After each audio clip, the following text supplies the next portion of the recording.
Programming a Saab 9.3 key fob, also known as marrying or pairing, synchronizes it with your car's immobilizer and central locking system.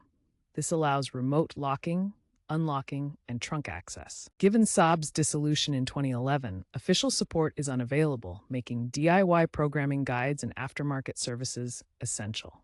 Keep in mind that basic programming is usually DIY friendly, but complex issues might require professional tools.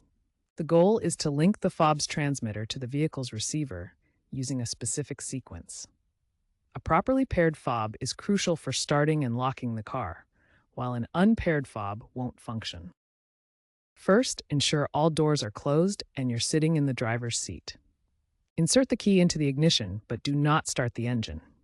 Turn the key to position 2, where accessories are on and dashboard lights are lit, then quickly back to position 0, off. Repeat this cycle 3 times within 10 seconds. After the third cycle, the turn signals should flash or the horn should chirp, indicating the vehicle has entered learn mode. Immediately press and hold the lock button on the key fob for 2 to 3 seconds until the horn honks or lights flash again, confirming pairing. If programming multiple fobs, repeat the previous step for each additional fob within 30 seconds. Finally, turn the ignition to position 2 and back to position 0 to exit the learn mode. If the programming fails, first check the fob batteries.